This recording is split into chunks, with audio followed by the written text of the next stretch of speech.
Halo, selamat datang di channel YouTube kami, NPK Mutiara TV. Di channel ini, Anda akan mendapatkan informasi dan edukasi seputar pertanian, khususnya nutrisi tanaman. Tonton video-video kami, jangan lupa like video kami, subscribe, dan pentung tanda loncengnya untuk terus mendapat update dari kami. Assalamualaikum warahmatullahi wabarakatuh. Halo sahabat Mutiara, apa kabarnya? Selamat tahun baru 2021. Semoga di tahun ini lebih banyak keberkahan menyertai kita. Kembali lagi bersama saya Ermain di segmen Q&A atau menjawab pertanyaan-pertanyaan yang masuk dari sahabat Mutiara, di mana saya akan menjawab semua pertanyaan-pertanyaan dari sahabat Mutiara yang masuk ke media sosial NPK Mutiara TV. Ada banyak pertanyaan yang masuk, berarti sahabat Mutiara sudah nonton video-video kami. Saya ucapkan terima kasih yang sebanyak-banyaknya. Seperti biasa, sebelum kita mulai, saya ingin mengingatkan sahabat Mutiara, jangan lupa like video ini, kemudian subscribe YouTube kami, dan pentung tanda loncengnya. Jika ingin berdiskusi dengan kami ada wadah diskusi di Telegram. Kalau mau bahas tentang pemupukan konvensional, kita ada grup namanya Komunitas NPK Mutiara. Dan apabila sahabat Mutiara senang berhidroponik, mau tanya-tanya atau diskusi tentang hidroponik, silahkan gabung di grup hidroponik Mutiara. Monggo gabung kedua-duanya. Oke, saya akan jawab satu pertanyaan yang masuk dari sahabat Mutiara. Dari Farid Ilzami, ini dari Facebook ini ya. Belajar tani episode yang ke-23, trik pembesaran umbi dan agar warna bawang merah mengkilap. Pertanyaannya, Bos, aplikasi baik pupuk tabur maupun semprot jika disampaikan di dataran rendah, apakah bisa? Mohon balasannya, karena saya menggunakan yang Anda videokan. Cuma tambahan saya waktu semprot pakai pleki, mohon bimbingan karena saya tanam di dataran rendah. Oke, prinsipnya mau dataran rendah maupun dataran tinggi itu sama. Cuma mungkin yang bedanya aplikasinya di dataran rendah karena suhunya lebih rendah, lebih tinggi lebih tinggi, itu biasanya tanaman akan lebih cepat panennya, makanya jumlah aplikasinya biasanya itu lebih sedikit. Itu aja perbedaannya. Pleki monggo ya, pleki itu karena kalium besar tinggi, dia diaplikasikan di saat pembesaran umbi bawang merah. Terus pertanyaan berikutnya dari Yuma Ana. Ini belajar tani episode yang ke-6, berani tanam bawang merah di dataran rendah. Om, pupuk yang tepat untuk bawang merah di musim hujan apa saja? Yang dari Merauke Tetap Jaya. Oke, bawang merah di dataran rendah itu ada beberapa kali aplikasi, yaitu minimal 3 kali aplikasi, yaitu pada saat 7 sampai 14 hari setelah tanam, terus 25 sampai 30 hari, dan selanjutnya adalah pas pembesaran umbi, yaitu 35 hari ya. Nah, untuk jelasnya Mbak Ana bisa kunjungi website kami, yaitu Merauke Tetap Jaya, atau npkmutiara.com, atau tadi saya sebutkan silakan gabung di grup Telegram komunitas NPK Mutiara. Tapi saya akan ulas sedikit. Itu untuk pemupukan pertama itu kita sarankan dengan SS Amopos, NPK Mutiara, dan Karate Plus Boroni. Terus pas pembentukan umbi yaitu Mutiara Grower ditambah dengan Karate Plus Boroni dan juga 16-16. Terus pembesaran umbi yaitu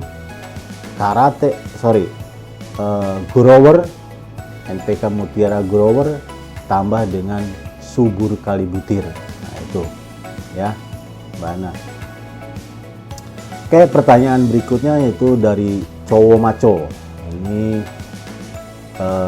episode yang 21, cara melengkapi pemberian nutrisi unsur hara pada tanaman cabai.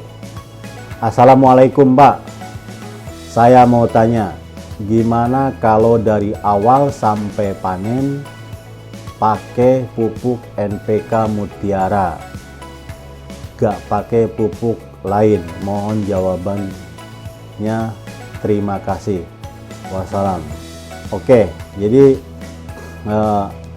untuk cabai memang karena produk NPK Mutiara itu banyak ya, terkecuali jenengan kalau di sini pertanyaannya bagaimana kalau hanya pakai 16, ya masih bisa berbuah cuma kurang optimal. Jadi harus bedakan mana untuk pertumbuhan vegetatif dan mana untuk pembesaran buah ya.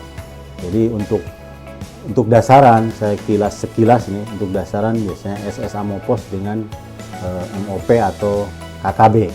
Terus cor-corannya 1 minggu pertama sampai 4 minggu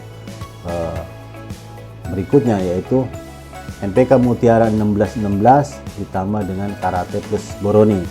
Dan untuk memacu bunga pentil, kita 16-nya kita simpan dulu, kita beralih ke grower dengan Karate Plus Boroni. Dan untuk pembesaran buah, grower, Karate Plus Boroni, atau kita tambah dengan MKP atau SOP ya, seperti itu. Atau kunjungi website kami npkmutiara.com, itu lengkap semua informasi pertanian, terutama untuk brosur pemupukan atau brosur produk. Oke, ini dari Muji Arzuno Ireng. Jadi episode yang 23, trik pembesaran umbi agar warna bawang merah mengkilat. Pertanyaannya, abangku mau tanya, biasanya saya mengikuti channel Petani Asik. Itu kalau ngasih nutrisi umur 13 HST itu pakai MAP sama MAGS. Umur 25 pakai KNO Kalinitra sama Plexi. Umur 38 sampai 58 pakai MKP sama SOP. Itu salah? Ya, salah nggak Bang? Oke, itu sudah pas ya. Jadi MAP dengan MAGS itu untuk pertumbuhan awal, terus Kalinitra dengan Plexi boleh ya, atau Kalinitra to Plexi to itu boleh untuk pembentukan umbi. Terus umur pembesaran umbi pakai MKP sama SOP itu nggak masalah, itu boleh. Oke, pertanyaan berikutnya dari Suryo Agung Pangestu. Ini episode belajar tani 21, cara melengkapi pemberian nutrisi unsur hara cabai. Pupuk daun dari MTJ boleh dicampur sama pestisida enggak Om? Oke, prinsipnya boleh. Kalau sahabat Mutiara atau Mas Suryo ini bisa mengamati atau membedakan mana yang bersifat basa alkalin atau dengan bersifat non alkalin ya. Tapi satu catatan, biasanya kalsium yang tinggi itu ya kita sarankan jangan dicampur dengan pestisida. Yang lain itu boleh, tapi nyampurnya dalam bentuk sudah larutan ya. Jadi pestisida di larutan ember yang lain dan pupuk di larutan ember yang lain ya. Kalau masih ragu, itu boleh dipisah ya. Hari ini nyemprot pestisida, mungkin 2-3 hari kita nyemprot pupuk foliar. Terus dari BMB Channel, episode 17, dahsyatnya pupuk daun profit series. Ini ada 2 pertanyaan dari BMB Channel. Yang pertama, Bapak, untuk aplikasi semprot daun untuk pertumbuhan sebaiknya memakai perekat atau tidak? Terus pertanyaan yang kedua, karena saya sudah membeli pupuk Merauke, Vitoplek, Mag S, dan Kalnit. Oke, untuk foliar pupuk daun itu tidak disarankan pakai perekat pun nggak apa-apa, karena ini bukan pestisida atau fungisida ya. Kalau fungisida pakai perekat, karena terutama fungisida yang kontak ya, supaya di permukaan daunnya lebih lama melekatnya. Tapi untuk pupuk daun is oke, nggak masalah ya, nggak pakai perekat pun nggak masalah. Terus yang kedua yaitu membeli pupuk Vitoplek, Mag S, dan Kalnit. Oke, ini bisa dicampur ya, terutama Mag S, Vitoplek, dan Vitoplek Kalnit. Dalam konsentrasi yang pekat, Mag S sama Kalnit tidak boleh dicampurkan. Tapi kalau dosis atau konsentrasi yang rendah ya, 1-2 gram per liter air, itu nggak masalah, langsung disemprotkan. Oke, ini Bella Failani, belajar tani episode yang 23, trik pembesaran umbi dan agar warna bawang merah mengkilat. Pertanyaannya, Pak, kalau kelebihan kalsium pada bawang merah gimana? Nah, yang namanya kelebihan pasti ada buruknya ya, karena kalsium ini adalah bermuatan positif ya. Kalau kelebihannya, nah ini kelebihannya seberapa? Nah, saya pun nggak tahu ini Mbak Bella ini berapa mengasihkan apa, memberikannya dalam per hektar atau dalam luasan tertentu ya. Yang namanya kelebihan tentu ini akan memberikan efek yang kurang bagus ya, karena kalsium ini bermuatan positif. Kalau terlalu berlebihan, nanti yang unsur hara bermuatan negatif itu akan tertekan akan saling yang bermuatan sama, maksudnya yang bermuatan sama itu saling mengalahkan, mana nanti yang berat masanya yang paling ringan, misalnya Mg itu kan positif juga, itu akan saling bersaing ya. Terus kalium ya, jadi bermuatan sama-sama bermuatan positif. Nah ini harus keseimbangan haranya harus dijaga. Boleh Mbak Bella nanti gabung dengan grup kita di Telegram, yaitu komunitas MPK Mutiara. Terus pertanyaan dari Gentong Ae. Nah ini belajar tani episode yang kedua, pengaruh klor pada tanaman bawang merah. Pak, jenis pupuk Merauke yang kandungan klor yang mengandung klor itu apa saja? Oke. Pupuk Merauke salah satunya adalah MOP ya. Ini ya namanya KCl, kalium klorida, berarti ya ada klornya. Terus ada KKB, nah ini juga ada klornya. Terus pertanyaan berikutnya yaitu dari Fadilah Saputri, belajar tani episode 1, mengenal lebih jauh unsur hara, kalsium, dan karakteristiknya. Pertanyaannya adalah waktu yang tepat pengaplikasian kalsium pada tanaman, masa vegetatif atau generatif, Pak. Nah, karakteristik kalsium ini adalah dia tidak mudah bergerak. Dan setiap hara tentu dibutuhkan baik vegetatif maupun generatif. Cuma porsinya saja yang berbeda.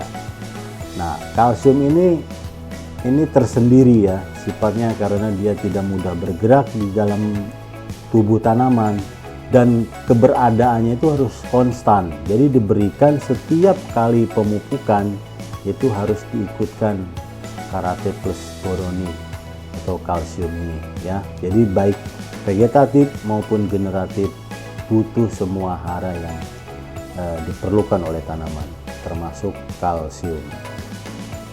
Oke, dari Birian Nur Iksan, ini episode yang 7, nutrisi tanaman semangka untuk buah yang segar dan panen optimal.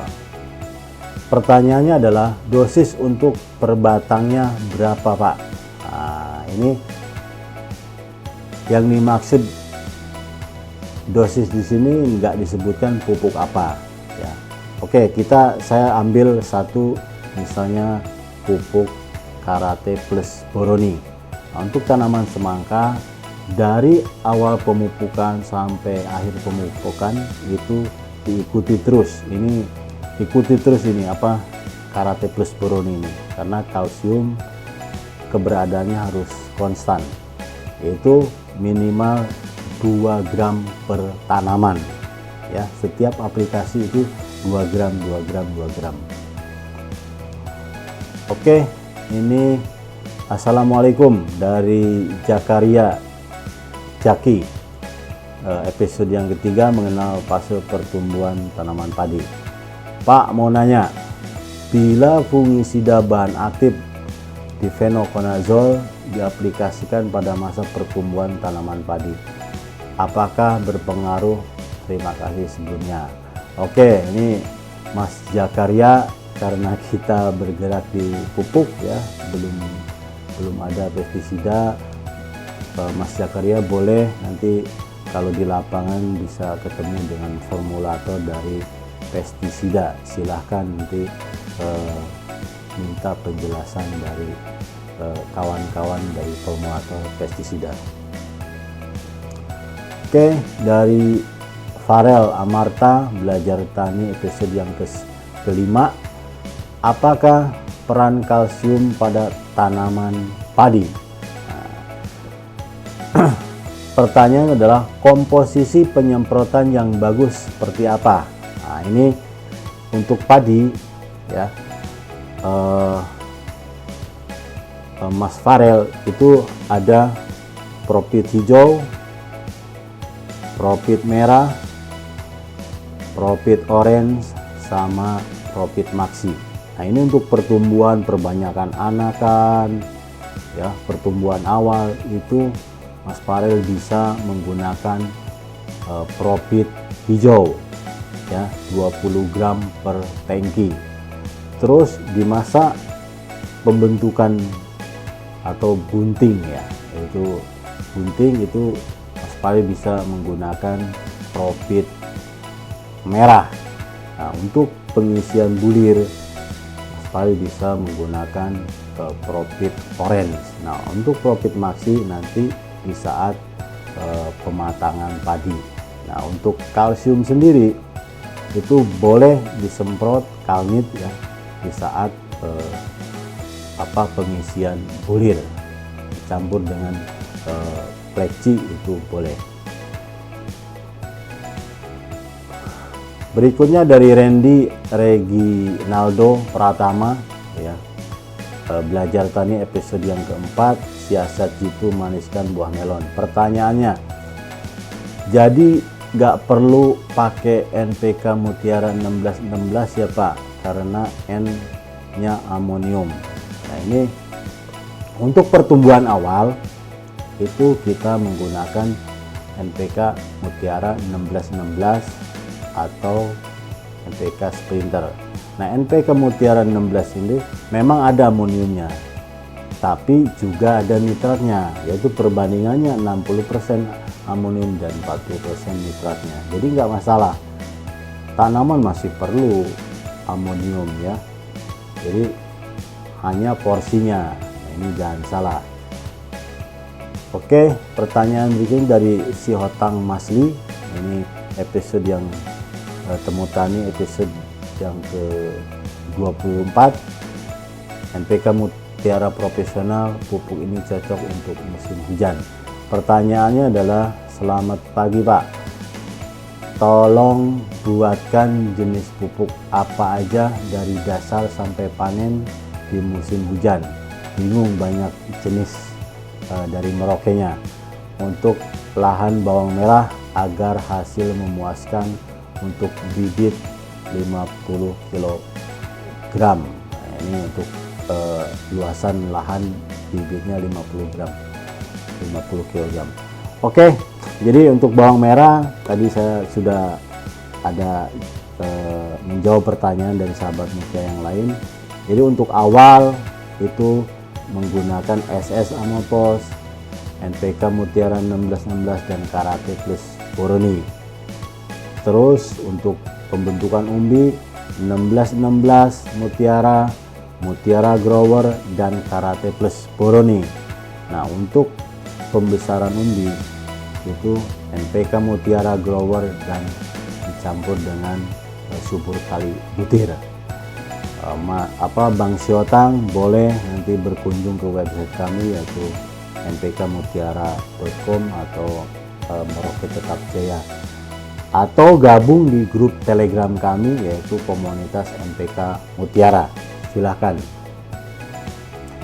Sanip Al-Rashid, ini TTO episode 24, NPK Mutiara Profesional, pupuk ini cocok untuk musim hujan. Pertanyaannya adalah, Assalamualaikum, mau tanya Pak, penggunaan Mutiara Profesional pada tanaman melon di musim hujan bagaimana Pak, dan dosis masa vegetatif dan generatif. Oke, karena musim hujan ya, melon ini biasanya riskan dengan karena curah hujan tinggi itu membawa berkah, yaitu N yang terkandung di air hujan. Makanya ya harus diimbangi dengan kalium yang cukup. Boleh profesional, NPK Mutiara Profesional itu digunakan di masa vegetatif ya, vegetatif dan generatif. Oke, ya dosisnya nanti disesuaikan ya. Ya minimal 2 gram per tanaman kalau atau 4 sampai 6 gram per tanaman. Oke. Ini dari Ahong Yoks, TTO episode yang 17, dasarnya pupuk daun Profit Series.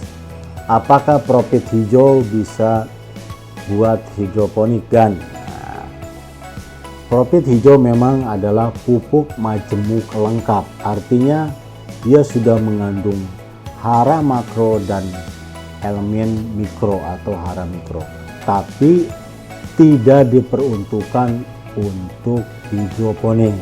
Nah, hidroponik itu ada namanya flexi ya, itu untuk khusus untuk hidroponik. Kandungannya berbeda, nanti kacau perbandingan haranya untuk kalau untuk hidroponik menggunakan Profit hijau.